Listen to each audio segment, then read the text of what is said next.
고린도 교회의 가장 큰 문제라고 할 수 있는 분파, 파벌 이런 문제들을 다루고 또 그런 외면적인 문제 아래 세상의 지혜를 쫓고 또 그것에 따라서 자기 자신과 어떤 사역자들을 판단하고 그것으로 자기를 과시하고 드러내고 자랑하는 이러한 모습들을 책망하고 또 교훈하고 있는 그러한 마지막 부분입니다. 이제 5장부터는 또 다른 고린도 교회 안의 문제들로 이어지게 돼요.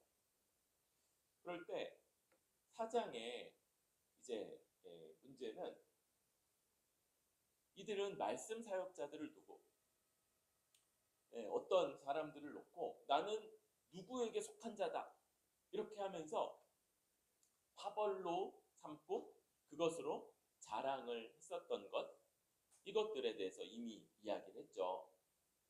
그럴 때 이제 4장부터는 그러면 말씀 사역자들을 어떻게 바라봐야 되고 어떻게 대해야 하는가 이런 것들이 4장의 주된 흐름이라고 할 수 있습니다. 그래서 4장 들어가면서 사람이 마땅히 우리를 그리스도의 일꾼이요 하나님의 비밀을 맡은 자로 여길지어다. 마땅히 그렇게 여겨야 된다. 그럴 때 그리스도의 일꾼, 하나님의 비밀을 맡은 자 그렇게 여겨야 한다 이렇게 이야기를 하고 있죠. 말씀 사역자의 가장 중요한 측면 바로 하나님의 비밀이라고 할 수 있는 그것 복음을 맡았고 이 복음을 가르치고 권하고 또 때로는 점검하고 또 이 교훈에 따라 이 복음에 따라서 징계하는 이런 일들을 감당해야 되는 것 이것이 말씀 사역자의 역할이다. 특별히 비밀이라고 하죠. 그래서 이 비밀 이런 것은요 당시에는 대단히 널리 알려진 그런 말이었어요. 이 단어는 어떤 사람들이 고린도 교회 안에 딱 있다고 보긴 어렵고 전반적으로 이 헬라 세계 안에 있었던 그런 것인데 특정한 가르침 몇몇 사람들에게만 주어지는 아무나 알지 못해요. 그런 가르침을 받아야지만 깨달음을 얻고 그게 구원이 조건이 된다고 여겼던 사람들이 가르치던 그 내용을 자신들 안에 있던 비밀 이렇게 여겼던 거예요. 그런데 사도 바울은 이 같은 단어로 복음을 설명하기를 아주 즐겨하는데 이 복음은 전혀 반대죠. 구약 시대까지는 감추어져 있었어요. 우리 다니엘서 얘기했잖아요. 우리보다 훨씬 지혜롭고 훨씬 경건한 그 다니엘마저도 이것들을 다 깨달을 수가 없었던 그래서 봉해 놓는 그런데 이제 때가 온 거예요. 하나님의 이 계시가 모든 사람들에게 여기 이 어린 자녀들에게까지도 널리 알려지고 선포되고 가르쳐질 수 있는 그런 때가 왔고 그런 시기가 이제 온 것. 그래서 그 증거이자 그 역할로 사도 바울이 부름을 받는 거죠. 이전까지는 하나님의 법, 하나님의 말씀을 받지 못했던 이방인들에게까지도 이 복음이 선포된다. 이게 비밀입니다. 이전에는 감추어져 있으나 이제는 모든 사람들에게 널리 알려지게 돼. 저들이 얘기하는 것처럼 몇몇 사람들만 알 수 있는 그것이 아니라 그걸 맡은 자로서 지금 사역하고 있는 것이죠. 그리고 바로 그게 그리스도의 일꾼이다. 그리고 2절에서는 이제 충성이 요구된다. 충성. 그래서 이 역할을 맡기신 분께 대한 신실한 자세. 주께서 맡기셨기에 이 일을 잘 감당하는 것이 필요한 겁니다. 그럴 때 대조는 3절 너희나 다른 사람들에게 판단받는 것이 매우 작은 일이고 심지어 나도 나를 판단하지 않는다. 그러니까 판단하실 분이 딱 그 일을 맡기신 분, 주님 한 분이시다. 사람들의 평가, 고린도 교회의 평가, 심지어 바울 자기 자신의 평가까지도 그것은 아무것도 아니다. 물론 이런 것들, 이 사절 같은 건 대단히 중요합니다. 자책할 것들을 자기 안에 이런 것들이 계속 있잖아요. 그러면 힘들어져. 우리가 이런 것들을 잘 떨치고 해결하고 더 걸어 전진해 가는 것, 이런 것이 필요합니다. 이 세상에서 우리는 호의적인 환경 속에만 있지 않아요. 적대적이고 괴롭히고 그러한 가운데 있는데 내 안에 내 스스로 자책할 것들이 많이 있으면 그런 상황에서 굉장히 쉽지 않죠. 사도 바울이 굉장히 자기 자신에 대해서 책망할 바를 찾지 못할 만큼 그렇게 주앞에서 열심히 헌신하며 합당하게 행했어요. 그런 것들이 그가 모든 사람들이 자기에게 등 돌린 것 같은 상황에서도 복음을 붙들고 계속 사역할 수 있었던 그런 힘이 되기도 하죠. 우리의 말씀에도 있잖아요. 교회 안에 사역자들, 목사나 장로 또는 집사들에게 요구되는 바가 흠없는 것, 현저한 결격 사유를 갖지 않는 것, 이런 것들은 되게 중요하다고 볼 수 있습니다.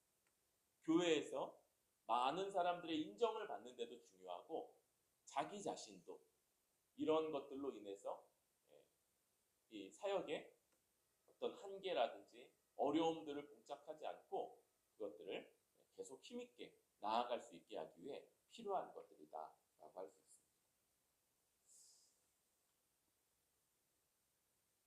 이 말씀은요, 먼저 우리에게는 이렇게 좀 적용이 돼야 돼요.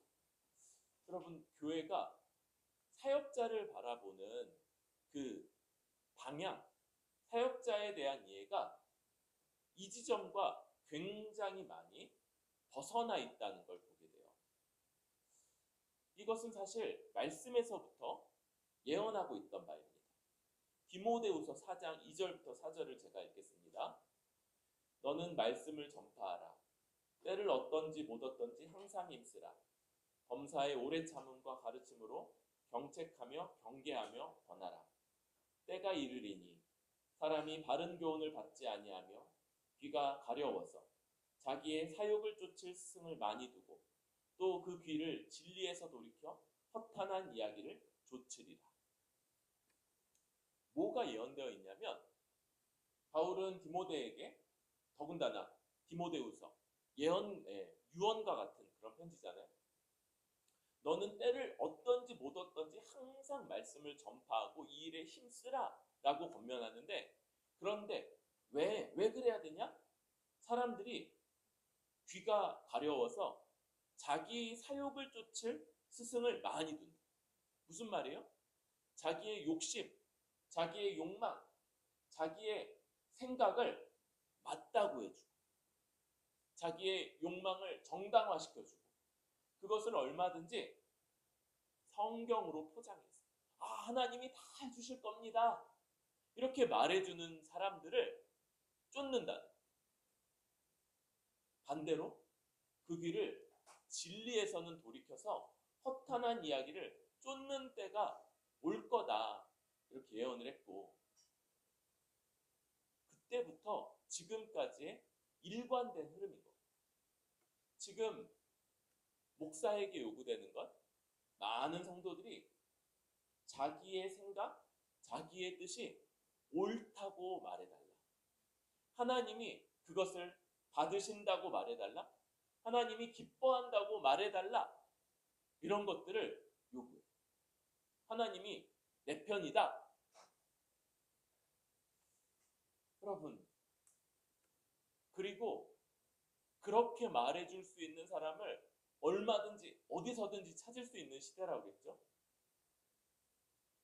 오히려 여러분, 아까 디모데에게 말씀을 가르치는데 경책하며 경계하며 권하라 이렇게 말하죠. 경책 이런 것들은 책망 이런 요소가 있는 거예요. 여러분 말씀에 따라서 책망받고 혼나 내 생각이 그게 바르지 않고 정당하지 않다는 것들이 깨달아지고 그래서 돌이키게 되는 이런 일들이 있어야지만 그게 하나님이 말씀 사역자를 세운 바른 목적이다. 그래서 말씀 사역자에게 요구되는 바 맡기신 분께 대한 충성이고 그것은 말씀, 곧 복음을 잘 가르치는 거예요. 어떤 상황에서도 그것이 잘 가르치도록 하는 것. 그리고 이 일을 여러분들이 또 잘할 수 있도록 잘 도와주고 또 그럴 수 있는 환경도 마련해주고 그렇게 도울 수 있어야 되는 것이죠. 그러면서 5절 같은 경우가 때가 이르기 전 곧 주께서 오시기까지 아무것도 판단하지 말라. 그가 어둠에 감추인 것들을 드러내고 마음의 뜻을 나타내시리니 그때 각 사람에게 하나님으로부터 칭찬이 있으리라. 여러분 지금 이 마지막 때에 칭찬이 있을 거다 말하는 게 이 사람들이 지금 말씀 사역자로 하나님께 부름을 받았기 때문이에요. 그러니까 맡겨진 일들 안에서 그 일을 충성하고 잘 감당했다는 것으로 인해서 하나님께 칭찬을 받게 될 것, 이것을 얘기하고 있는 거죠. 물론 이 말씀이 굉장히 많이 오용됐다는 걸 인정해야 됩니다. 여러분, 명백한 죄들이 있습니다. 말씀 사역자가 그 말씀 사역을 멈추도록 해야 되는 아주 명백한 죄가 있어요. 뭐 폭력, 음행, 혹은 이런 아주 분명하게 드러나는 탐심, 탐욕 이런 것들이 있으면 이 사역자는 그 사역을 멈추도록 해야 되겠죠. 그런데 이제 이 말씀을 너무 이제 모든 면에 다 적용을 해서 그래서 지금은 판단하지 마라. 주께서 나중에 판단하실 거니까 지금은 판단하지 마라. 이렇게만 하는 것들, 그런 것은 이 말씀을 이제 과도하게 해석하는 거며 오용하는 거다라고 할 수 있을지 모르겠습니다. 그런데 또 한편으로는 여러분 이런 말씀을 하게 되는 이유가 뭡니까? 말씀 사역자들이 정당하게 보호받아야 하는 면도 있기 때문에 여러분 우리 디모데전서 5장 19절 장로에 대한 고발은 두세 증인이 없으면 받지 말 것이요. 여기 장로는 목사와 장로에 대한 것이죠. 왜 이런 권면을 한다고 그랬습니까? 앞에 있는 사람들을 흠집 내고 그러는 것들은 굉장히 쉬운 거예요. 누가 봤대 이런 말들, 누가 들었대, 누가 들었는지, 언제 들었는지, 어떤 상황에서 들었는지, 그 들은 말이 뭔지 정확하게 들은 건지, 무엇보다 그게 네가 본 거냐? 혹은 너와 함께 봤거나 들은 사람이 있느냐, 이런 증인의 문제들을 따지는 것, 그게 이 말씀 사역자들을 보호하기 위함이고 또 이 사역이 교회 안에 잘 이루어질 수 있도록 하는 그런 방식입니다.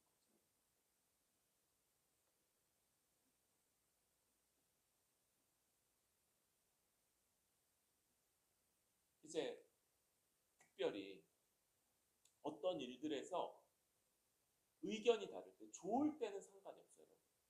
좋을 때는 별로 상관이 없어요. 그런데 어떤 문제가 있을 때, 갈등의 상황이 벌어졌을 때, 그때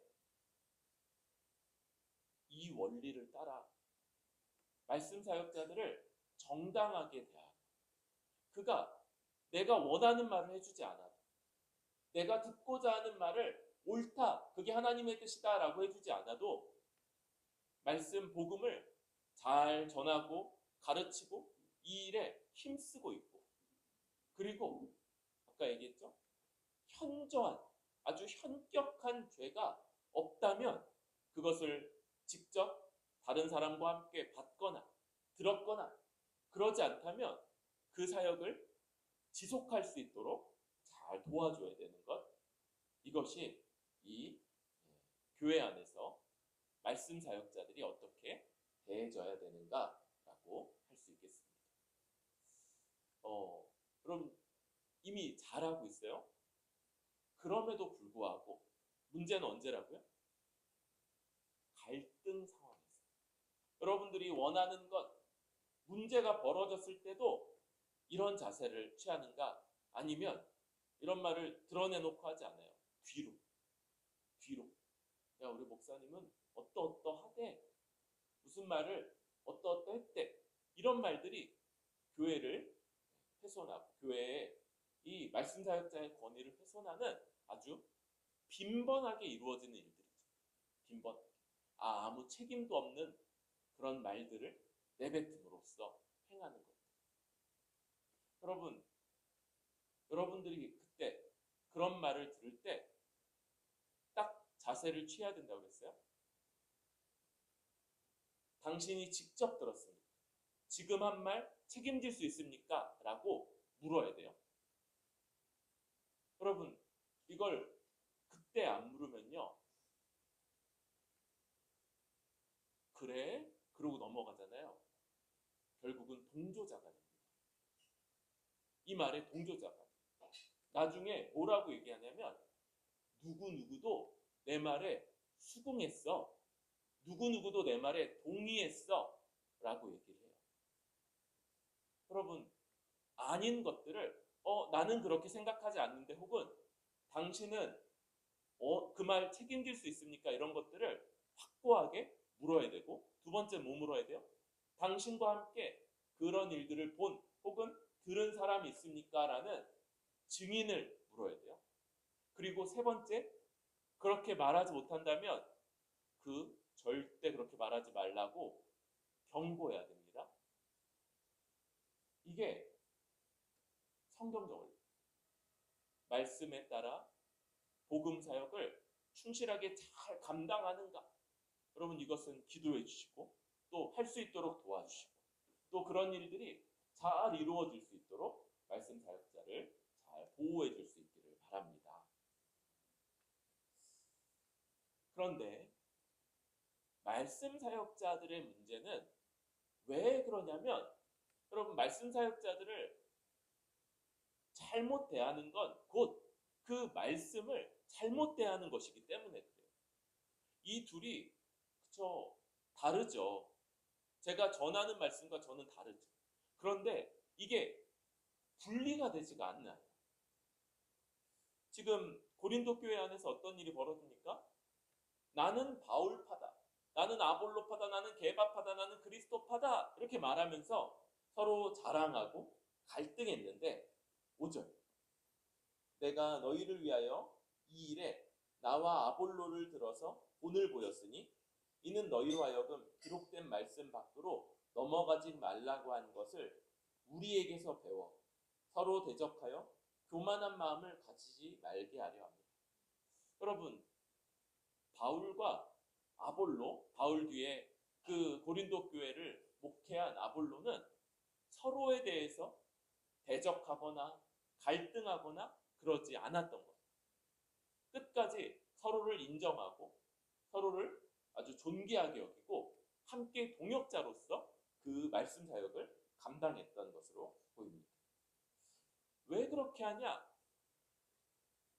바울이 지금 고린도 교회 안에 본을 보이고 있는 건데, 그게 뭐냐면 배운 말씀 안에 밖으로 넘어가지 말라고 하요. 여러분, 바울이 뭘 가르쳤어요? 나는 씨 뿌리고 아볼로는 물 주는 다 중요한 일이죠. 그런데 하나님에 바치고 하나님이 키우시는 작물이고 하나님이 교회를 세워가시는 유일한 분이다. 하나님 것이고 하나님이 세우시는 분이시다. 하나님의 소유권을 인정하고 하나님의 주권을 인정하는 것, 이게 그 아래 있었잖아요. 그래서 바울이 자기가 많은 고생 끝에 이 고린도 교회에 틀을 놨고 그 이후에 아볼로도 거기에서 수고하면서 말씀을 가르치고 목양을 했지만, 그러나 이 고린도 교회를 누구의 것 이런 식으로 이야기하지 않고 또 서로를 경쟁 관계로 여기지 않고 함께 말씀 사역자로 여기면서 그렇게 행했던 거죠. 그래서 여러분, 배운 말씀 밖으로 넘어가지 않는 것, 곧 그 말씀 안에 거하는 것들을 잘 훈련하고 배워가야 한다고 할 수 있습니다. 여러분, 우리는요 종종 생각이 막 튀어나가요. 말은, 그죠? 성인이 되면 말은 좀 더 조심해요. 말은 아무렇게나 얘기하면 그 뒷감당하기가 어렵다는 걸 우리가 경험으로 알고 있기 때문에 말은 좀 더 조심하는데, 생각은 또 달라요. 생각은 막 튀어요. 그런데 뭐예요? 아무렇게나 그냥 꼬리에 꼬리를 무는 생각을 그냥 막 내어버려 두는 것들은 배운 말씀 안에 머무는 게 아닌 거예요. 생각이 할 수 있죠. 생각이 번뜩 들 때 이 생각이 내가 배운 바 복음의 말씀, 하나님이 살아계시고 만물을 창조하시며 지금도 통치하시고 우리 주 예수 그리스도가 우리 대신에 모든 대가를 치르심으로 우리는 결코 정죄나 형벌이 남아있지 않고 하나님의 은혜와 하나님의 돌보심 가운데 당장 보기에는 우리에게 안 좋아 보이는 일까지도 우리의 유익을 위해서 하나님이 사용하시는 자. 지금 우리가 홀로 내버려진 것이 아니라 성령이 우리 가운데 오셔서 우리를 붙드시고 늘 함께 하시며 인도하시는데, 어느 방향으로? 하나님의 성전이 되어 가도록 그렇게 우리를 이끄신다는 것, 이것들이 지금 우리가 말씀을 통해서 배우고 확신하고 있는 바인데, 이 안에 나의 생각이 머물고 있는가? 이 밖으로 나간 생각들을 거절하고, 이건 맞지 않아. 그리고 그 안에서 지금 나의 상황, 나의 감정, 나의 정서, 내게 벌어진 일들을 생각하고 판단하고 그 안에서 해석하고 결정하고 행동하도록 하는 것, 이것이 바로 우리 신자가 배워가야 할 바라고 여기는 것이죠. 그러지 않을 때 지금 고린도 교회는 어떻게 됩니까? 바울이 7절에 세 가지 질문을 던져요. 누가 너를 남달리 구별하였느냐? 두 번째, 내게 있는 것 중에서 받지 아니한 것이 무엇이냐? 세 번째, 내가 받았은즉 어찌하여 받지 아니한 것 같이 자랑하느냐? 이렇게 세 개의 질문을 던지죠. 다분히 책망하는 듯한 그런 어감, 내용이 담겨 있는 그런 질문들입니다. 여러분, 우리가 남들보다 더 우월하다라는 생각은 굉장히 위험한 생각입니다. 왜 그렇습니까?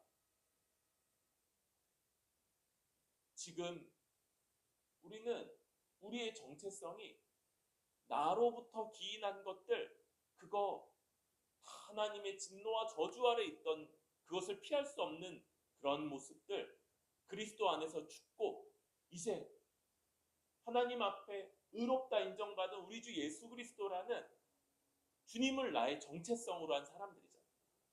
주님이 나의 정체성인데 내가 이 사람보다 저 사람보다 우월하다는 생각, 이것은 그리스도가 나의 전부요, 그리스도가 나의 정체성이라는 걸 부인하는 거고 그것을 간과하는 그런 태도, 자세. 우리에게 있는 것들 다 뭡니까? 다 주께 받은 것이다. 주님께로부터 온 것이다. 원래 내 것, 원래 내가 쟁취한 것, 여러분 그런 것들이 어디 있어요? 수고하고 애쓰는 걸 부인하는 건 아니에요. 수고해야 되고 애써야 되고 노력하는 것, 이런 것들이 주 앞에서 보람 있는 일이고 가치 있는 일. 그럼에도 불구하고 수고하고 애써서 그렇게 얻은 것들, 그것들이 하나님이 나에게 은혜로 허락하신 것들이라는 걸 우리가 감사하는 자들이죠. 그리고 받지 않은 것처럼 자랑하는 것, 그것이 나로 말미암은 것이고, 이것들 없는 사람보다 내가 더 우월하다라고 여기는 것, 이런 것들이 아주 대표적으로 주 안에서 말씀을 벗어난 자, 말씀을 벗어난 자가 보이는 아주 대표적인 모습. 한편으로는 우월감을 느끼고 자랑하려고 하고, 다른 한편으로는 낙심하고 좌절하고 이런 것. 여러분, 이 교만, 자랑이 주 앞에서 너무 합당하지 않은 것처럼 동시에 낙심하고 좌절하는 건 역시도 똑같이 아주 교만하는 거예요. 여러분, 뭔데 낙심합니까? 뭔데 낙심하고 좌절하고, 뭘 쌓아 올린 사람이 낙심하고 좌절하는 거지. 우리가 그런 존재가 아니라니까요. 그리스도를 정체성으로 받아서 그 은혜요, 그 부요함이요, 그 충만함으로 힘입어 살아가는 자들인데, 주님이 없어졌어요? 주님과의 연합이 끊어졌어요? 주께서 우리에게 베풀어 주시는 그 모든 것들, 우리 권면, 은혜, 교제, 이런 것들 다 끊겼나요? 그러지 않은데 낙담하는 것, 이것도 마찬가지로 교만이고 아주 합당하지 않은 행동이라고 할 수 있습니다. 우리 안에 우리가 성취한 것들, 그렇죠? 주께 감사하고 주 앞에서 주님, 제가 수고한 것들 주님 아십니다. 주 앞에 알지라도 다른 사람들 앞에서 그걸로 교만해지거나 자기를 높이거나 그러지 않은 사람들을 낮게 보는 거예요. 반대로 자기에게 뭔가가 없다, 뭔가 이루지 못했다고 좌절하고 낙심하는 것, 절망하는 것, 이런 것들이 합당하지 않다. 주의 은혜로 살아가는 자요, 주의 은혜로 모든 것을 부여받은 우리의 정체성에 합당하지 아니에요. 그리고 그럴 때 특징이 뭐냐면요, 여러분, 이 세상을 전부라고 해요. 이 세상이 뭘 놓치는 거예요? 지금 우리가 이 땅에서 순례자로서 살아가는 삶이고, 결국 우리의 완성, 우리의 본향, 우리의 모든 것들은 하나님 나라가 완성될 때 펼쳐질 거라는 것. 여기에서는요, 끝까지 순례자인 거예요. 여기서 완성됐다 여기는 거예요. 여기 말씀은 8절에 이미 배부르며 이미 풍성하며 왕이 되었도다, 이렇게 얘기하죠. 여러분, 이 땅에서는 이들이 여기는 방식의 왕 되는 건 없어요. 배부르죠? 조금 있으면 또 배고파. 어떨 때는 배불러 죽겠다 그러다가 30분만 지나도 허기지고 막 그래요. 한 끼 배부르게 먹었다고 안 먹어요? 아니죠. 또 배고파. 우리 이 세상에서는 뭐든지 잠깐 있는 것들이고 잠깐 유익하고 유효한 것들이며, 여기서는 완전히 왕 되는 것, 이런 것들이 없는데, 이런 걸 놓치고 여기서 모든 것을 소유하고 모든 것을 인정받고 모두 높아지는 그런 모습들, 이런 게 대표적으로 말씀을 벗어난 자의 모습, 교만한 모습이거든요. 여러분, 말씀 안에 머물러서 말씀 안에 있을 때 우리는 끝까지 순례자의 걸음,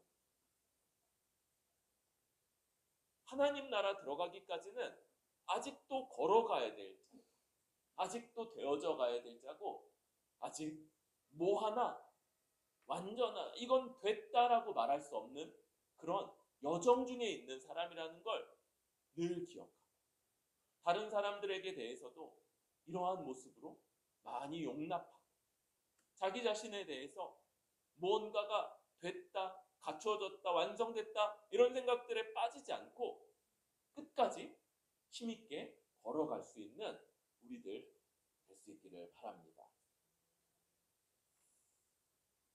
그러면서 사도 바울은 가장 극단적인 그러한 모습으로 자신들을 이야기해요. 9절부터 하나님이 사도인 우리를 죽이기로 작정된 자와 같이 끄트머리에 두셨으며 우리는 세계 곧 천사와 사람에게 구경거리가 되었노라, 이렇게 말해요.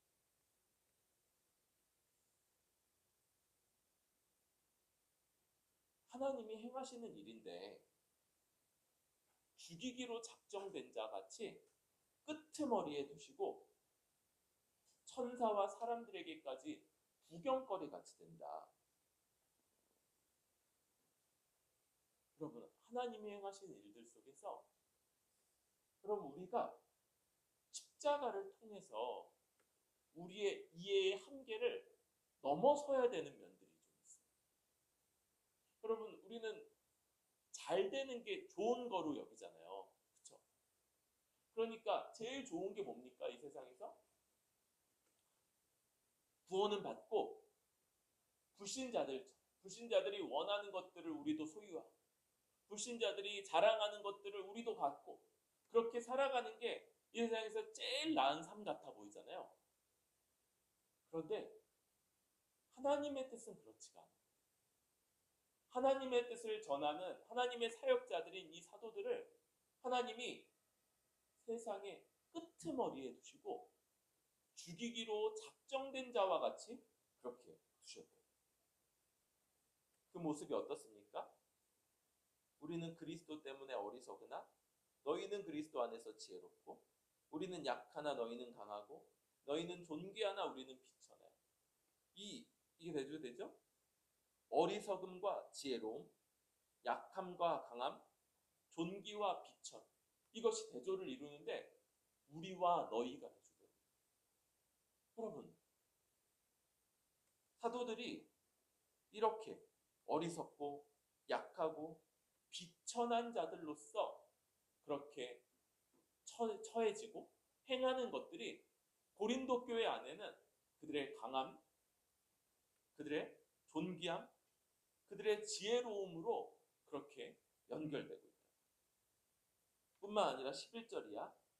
우리가 줄이고 목마르며 헐벗고 매맞으며 정처가 없고 또 수고하여 친히 손으로 일을 하며 모욕당한 즉 축복하고 박해를 받은 즉 참고 비방을 받은 즉 권면하니 우리가 지금까지 세상의 더러운 것과 만물의 찌꺼기 같이 되었도다.